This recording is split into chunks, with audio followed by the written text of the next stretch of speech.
Hello साथियों, नमस्कार। Polytechnic पाठशाला 3.0 में आप सभी का स्वागत है। मेजरमेंट में आपको ट्रांसड्यूसर पढ़ाया जा रहा है, ठीक है, जिसमें ट्रांसड्यूसर में रजिस्टिव ट्रांसड्यूसर आपको पढ़ा दिया गया है। और ट्रांसड्यूसर चैप्टर के बाद जो है टेम्परेचर का मेजरमेंट है, जिसमें टेम्परेचर का मेजरमेंट आज क्या हो जाएगा, ख़त्म हो जाएगा। इसके बाद बचता है ट्रांसड्यूसर में इंडक्टिव ट्रांसड्यूसर और कैपेसिटिव ट्रांसड्यूसर, ठीक है। तो इंडक्टिव और कैपेसिटिव ट्रांसड्यूसर को 1-2 लेक्चर में ख़त्म कर दिया जाएगा। आज सबसे पहले हम क्या पढ़ लेते हैं, थर्मोकपल, ठीक है। थर्मोकपल क्या होता है कि ये टेम्परेचर को क्या करता है, मेजर करता है। थर्मोकपल के द्वारा जो है टेम्परेचर को भी मेजर किया जाता है और साथ ही साथ एसी वोल्टेज, एसी करंट या फिर डीसी वोल्टेज, डीसी करंट को भी क्या किया जाता है, मेजर किया जाता है, ठीक है। अब यहाँ पे क्या है, ये सीबेक इफेक्ट पे क्या करता है, वर्क करता है। तो सीबेक इफेक्ट के अनुसार जो है 2 डिसिमिलर मेटल लेते हैं। क्या लेते हैं, 2 डिसिमिलर मेटल, मतलब 2 मेटल होंगे, अलग अलग मेटल होंगे। माना एक मेटल है आपका ए और दूसरा मेटल है आपका बी।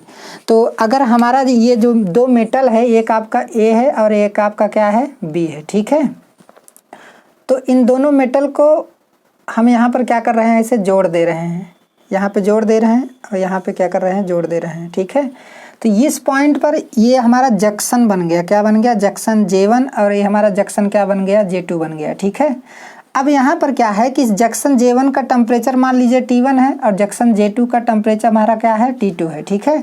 तो यहाँ पर 2 डिसिमिलर मेटल है, एक मेटल A है और एक मेटल हमारा क्या है, बी है। लेकिन मेटल होना चाहिए, क्या होना चाहिए, मेटल होना चाहिए। तो सीबेक इफेक्ट के अनुसार 2 डिसिमिलर मेटल होना चाहिए, ठीक है। तो दोनों मेटल को हम इस प्रकार जोड़ेंगे कि 2 जंक्शन बनेगा, एक जंक्शन ये और एक जंक्शन ये, ठीक है।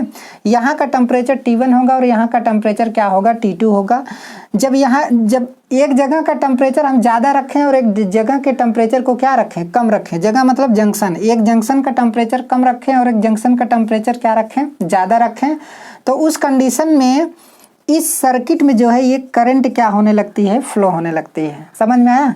तो करंट अगर फ्लो हो रहा है तो जरूर कोई ना कोई ईएमएफ क्या होगा, डेवलप होगा। ईएमएफ मतलब इलेक्ट्रोमोटिव फोर्स। इलेक्ट्रोमोटिव फोर्स एक ऐसा फोर्स होता है जो किसी कंडक्टर या मेटल में नंबर ऑफ फ्री इलेक्ट्रॉन को क्या करता है, फोर्स प्रदान करता है। समझ में आया, जिसकी वजह से इलेक्ट्रॉन गति करता है और उसमें करंट क्या होने लगती है, फ्लो होने लगती है, ठीक है। तो यहाँ पर जो डिसिमिलर मेथड है, इसका कनेक्शन हम इस प्रकार करते हैं कि इसमें 2 जंक्शन बनते हैं, जंक्शन J1 और जंक्शन क्या है, J2। जंक्शन J1 का टेम्परेचर T1 है, जंक्शन J2 का टेम्परेचर आपका क्या है, T2 है। जब दोनों जंक्शन का टेम्परेचर अलग अलग होगा तो उस कंडीशन में इस सर्किट में एक करंट क्या होने लगती है, फ्लो होने लगती है। समझ में आया, इस सर्किट में एक करंट फ्लो होने लगती है। तो करंट फ्लो होने का मतलब है कि इसमें एक ईएमएफ डेवलप होगा, तभी तो करंट फ्लो होगी। तो पहले ईएमएफ डेवलप होता है, फिर क्या होती है, करंट फ्लो होती है, ठीक है। अब ये जो ईएमएफ डेवलप होता है ये डीसी ईएमएफ होता है। क्या होता है, डीसी ईएमएफ। समझ में आया, ये कोई अल्टरनेटिंग ईएमएफ नहीं होता है यहाँ पर, क्योंकि देखिए अल्टरनेटिंग ईएमएफ तभी जनरेट होगा जब कोई रिलेटिव मोशन होगा। वहाँ पर मैग्नेटिक फ्लक्स होना चाहिए, कंडक्टर होना चाहिए, दोनों के बीच रिलेटिव मोशन होना चाहिए।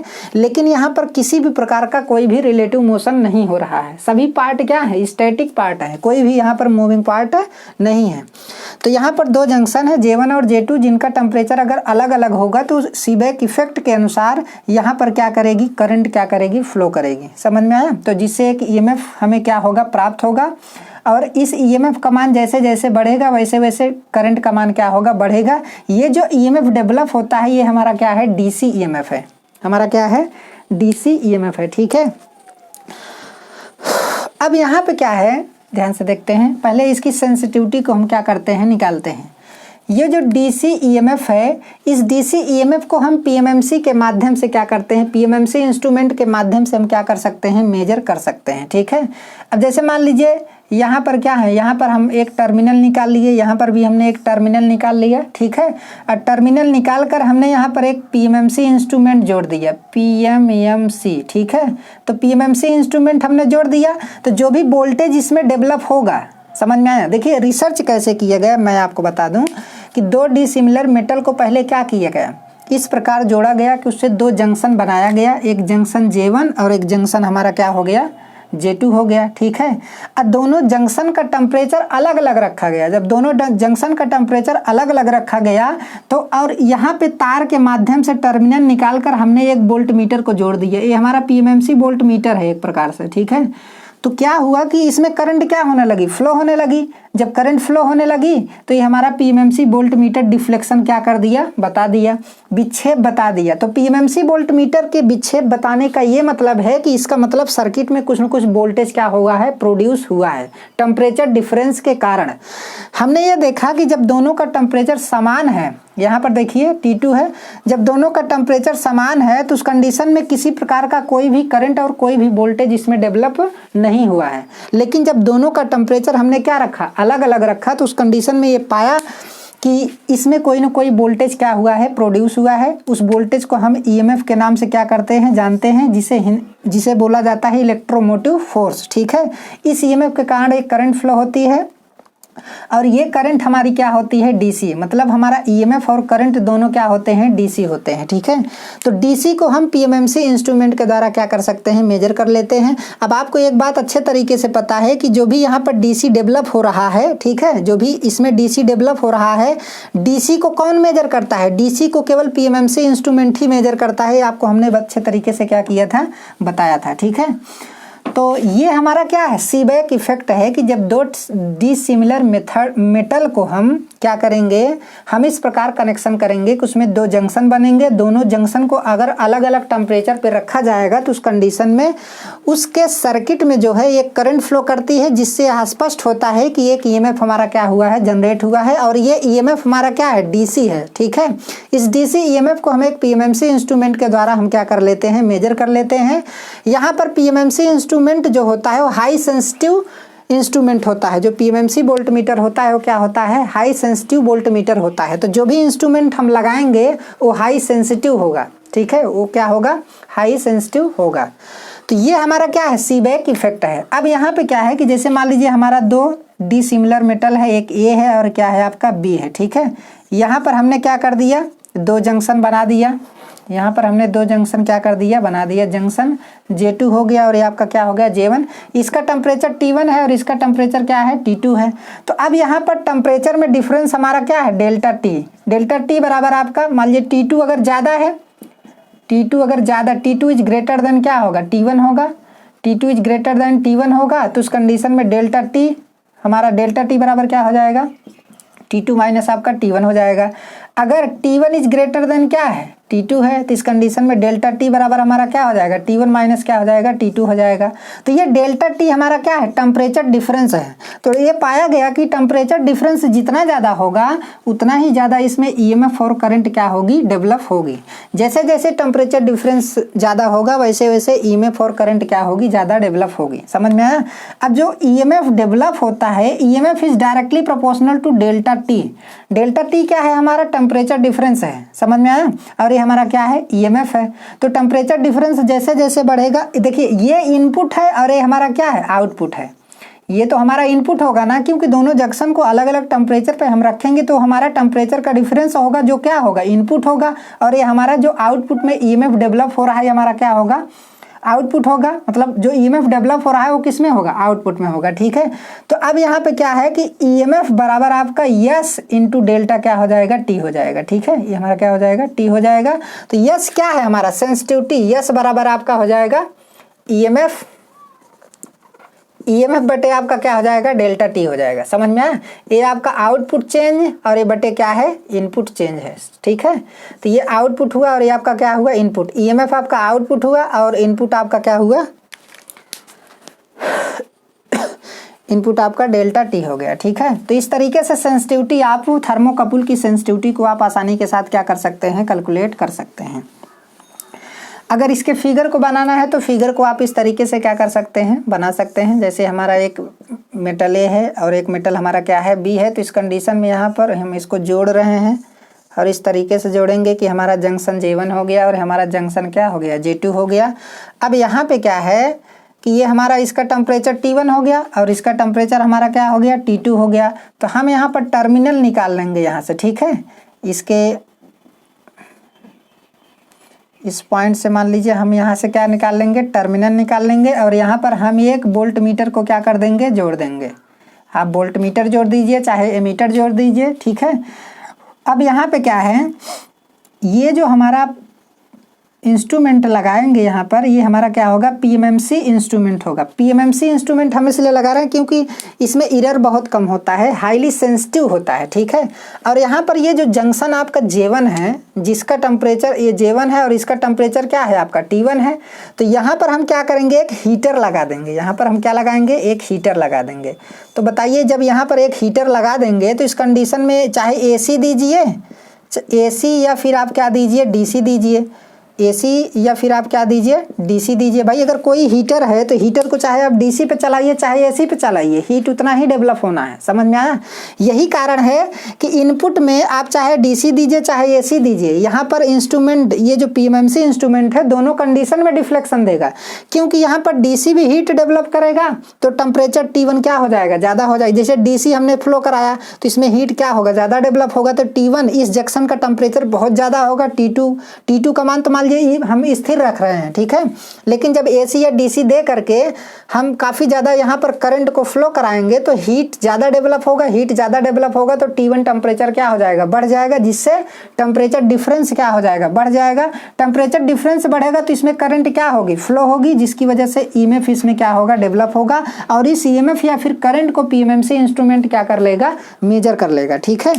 तो यहाँ पर क्या है, यहाँ पर एक चीज़ लिखा गया है कि ये जो हमारा थर्मोकपल मीटर है, ये AC करंट DC करंट या फिर AC वोल्टेज या DC वोल्टेज को भी क्या कर सकता है, मेजर कर सकता है, ठीक है। यहाँ पर कंफ्यूज होने की ज़रूरत नहीं है। थर्मोकपल में जो वोल्टेज प्रोड्यूस होता है, जो इंड्यूस होता है, उसे क्या बोला जाता है, DC EMF बोला जाता है, ठीक है। लेकिन AC और DC की बात यहाँ पे हो रही है कि जो AC और DC कहाँ पर दिया जा रहा है, हीटर में दिया जा रहा है। यहाँ पर ये हमारा क्या है, एक हीटर है, ठीक है। तो हीटर में आप चाहे AC दीजिए चाहे आप क्या दीजिए, DC दीजिए, हीट तो डेवलप ही होगा। तो और उस हीट की वजह से ही हमारा जंक्शन का टेम्परेचर डिफरेंस क्या होगा, ज़्यादा होगा। जब टेम्परेचर डिफरेंस ज़्यादा होगा तो आपको बताएं हैं कि EMF is directly proportional temperature difference. Temperature difference ज़्यादा होगा तो EMF भी हमारा क्या होगा, ज़्यादा होगा। समझ में आया? तो चाहे DC दे करके हीट डेवलप कीजिए चाहे AC दे करके हीट डेवलप कीजिए, उस कंडीशन में क्या होगा कि जब टेम्परेचर डिफरेंस ज़्यादा होगा तो क्या होगा, EMF डेवलप होगा, करंट फ्लो होगी, जिससे PMMC इंस्ट्रूमेंट के द्वारा आसानी के साथ क्या कर लिया जाएगा, मेजर कर लिया जाएगा, ठीक है। ये तो इसका कॉन्सेप्ट हुआ। अब इसके बारे में थोड़ा हम देख लेते हैं। थर्मोकपल मीटर, ठीक है, ये किस पर मतलब आधारित है, सीबेक इफेक्ट पर क्या करता है, वर्क करता है। या टेम्परेचर को मेजर करता है या सीबेक इफेक्ट पर क्या करता है, कार्य करता है, जिसके अनुसार दो डिसिमिलर मेटल को इस प्रकार जोड़ते हैं कि उसमें दो जंक्शन बनते हैं। यदि इन दोनों जंक्शन को अलग अलग टेम्परेचर पर रखा जाए तो इसमें एक करंट फ्लो होने लगती है, जिससे हमें EMF मिलता है। समझ में आया? यह जनरेटेड EMF DC होता है। इस पॉइंट को नोट कर लीजिएगा अच्छे तरीके से, ये क्वेश्चन कई बार पूछा गया है, ठीक है। इस EMF को एक हाई सेंसिटिव वोल्ट मीटर, जो PMMC वोल्ट मीटर है, के द्वारा हम क्या कर लेते हैं, मेजर कर लेते हैं, ठीक है। अब ध्यान से देखिए, अब ये जो थर्मोकपल है ये अपने करंट और वोल्टेज को खुद क्या कर रहा है, जनरेट कर रहा है। तो इसलिए कौन सा मतलब ट्रांसड्यूसर हुआ, इसलिए कौन सा ट्रांसड्यूसर हुआ, एक्टिव ट्रांसड्यूसर हुआ। समझ में आया? जो ट्रांसड्यूसर अपने करंट और वोल्टेज को खुद जनरेट करते हैं वो एक्टिव ट्रांसड्यूसर कहलाते हैं, और जो ट्रांसड्यूसर अपने करंट वोल्टेज को खुद नहीं जनरेट करते हैं, बाहर से उन्हें देना पड़ता है, तो वो क्या होते हैं, पैसिव ट्रांसड्यूसर होते हैं, ठीक है। क्योंकि यह अपना वोल्टेज या करंट खुद क्या कर रहा है, जनरेट कर रहा है, ठीक है। इस मीटर के द्वारा AC और DC दोनों का मेजरमेंट हो सकता है। देखिए यहाँ पर AC भी दे रहे हैं और DC भी दे रहे हैं, तो यहाँ पर जो डिफ्लेक्शन होगा वो AC और DC दोनों पर होगा, क्योंकि AC के द्वारा भी हीट डेवलप हो सकती है और DC के द्वारा भी हीट क्या हो सकती है, डेवलप हो सकती है, ठीक है। अब यहाँ पे क्या है कि इसका जो ये जो थर्मोकपल होता है, इसका जो टेम्परेचर को मेजरमेंट करने का आपका रेंज होता है वो कितना होता है, या -200 डिग्री सेंटीग्रेड से लेकर के 1400 डिग्री सेंटीग्रेड तक के टेम्परेचर को क्या कर सकता है, मेजर कर सकता है, ठीक है। इसकी एक्यूरेसी और सेंसिटिविटी क्या होती है, बहुत कम होती है। इसकी एक्यूरेसी भी कम होती है और सेंसिटिविटी भी क्या होती है, कम होती है। क्यों? क्योंकि कुछ यहाँ पर जो हीट डेवलप हो रहा है, ठीक है, अब यहाँ पर जितना डीसी करंट फ्लो कराएंगे या फिर एसी करंट फ्लो कराएंगे तो उसकी वजह से जो हीट डेवलप होगा, कुछ हीट क्या हो जाता है, वायुमंडल में ट्रांसफर हो जाता है। समझ में आया? कुछ हीट वायुमंडल में ट्रांसफर हो जाता है, कुछ हीट का आपका लॉस हो जाता है, इधर उधर हो जाता है। तो उस कंडीशन में टोटली हीट इस जंक्शन के पास नहीं आती है, कुछ हीट का वायुमंडल में ट्रांसफर हो जाने की वजह से इसमें एरर क्या होता है, डेवलप होता है। और सेंसिटिविटी भी इसकी क्या होती है, कम होती है। छोटे मोटे टेम्परेचर डिफरेंस पर इसमें ईएमएफ और करंट नहीं डेवलप होता है। जब बहुत ज़्यादा टेम्परेचर डिफरेंस करते हैं तब जाके इसमें ईएमएफ और करंट क्या होता है, डेवलप होता है। दूसरी बात, जो ईएमएफ और करंट डेवलप होता है वो बहुत ज़्यादा नहीं होता है, क्योंकि ईएमएफ आउटपुट है, इनपुट क्या है, टेम्परेचर डिफरेंस है। तो टेम्परेचर डिफरेंस बहुत ज़्यादा होने पर बहुत कम ईएमएफ डेवलप होता है। तो उस कंडीशन में आपकी सेंसिटिविटी भी क्या होगी, कम होगी। समझ में आया? जिसके फार्मूले से आप जान सकते हैं कि ईएमएफ अपान क्या होगा, डेल्टा टी। डेल्टा टी का मान ज़्यादा रखेंगे, मतलब टेम्परेचर डिफरेंस ज़्यादा रखेंगे, फिर भी ईएमएफ कम डेवलप होगा तो सेंसिटिविटी तो हमारी कम ही होगी। समझ में आया? तो इस कंडीशन में क्या है कि ये जो हमारा थर्मोकपल होता है इसकी सेंसिटिविटी और एक्यूरेसी दोनों क्या होती है, बहुत ही कम होती है। यहाँ पर देखिए, ये चीज़ जानना आपके लिए बहुत ज़्यादा ज़रूरी है। थर्मिस्टर जो होता है, थर्मिस्टर हमने आपको पढ़ाया कि थर्मिस्टर की सेंसिटिविटी सबसे ज़्यादा होती है, आरटीडी से भी ज़्यादा होती है, और सेंसिटिविटी ऑफ थर्मोकपल से भी क्या होती है, ज़्यादा होती है। तो सबसे ज़्यादा सेंसिटिविटी जो होती है वो थर्मिस्टर की होती है, ठीक है। उसके बाद किसकी होती है, आरटीडी मतलब टेम्परेचर रेजिस्टेंस टेम्परेचर डिटेक्टर की होती है। फिर सेंसिटिविटी ऑफ थर्मोकपल, सबसे कम सेंसिटिविटी किसकी होती है, थर्मोकपल की होती है, ठीक है। अब यहाँ पर क्या है कि जो दो डिसिमिलर मेटल यूज किए जाते हैं उसके बारे में कुछ डाटा है हमारे पास, कौन ज़्यादा यूज किया जाता है। तो देखिए यहाँ पर मोस्टली यूज होता है इसका, मोस्टली यूज, ठीक है। जैसे ये हमारा क्या है, एक टेबल आपको बनाकर दिखाया गया है। थर्मोकपल जो होते हैं, कई टाइप के थर्मोकपल होते हैं। एक ई टाइप थर्मोकपल, जे टाइप थर्मोकपल, के type thermocouple, T type thermocouple, S type thermocouple होते हैं, ठीक है। तो अलग अलग टाइप के थर्मोकपल में अलग अलग मटेरियल क्या किए जाते हैं, यूज किए जाते हैं।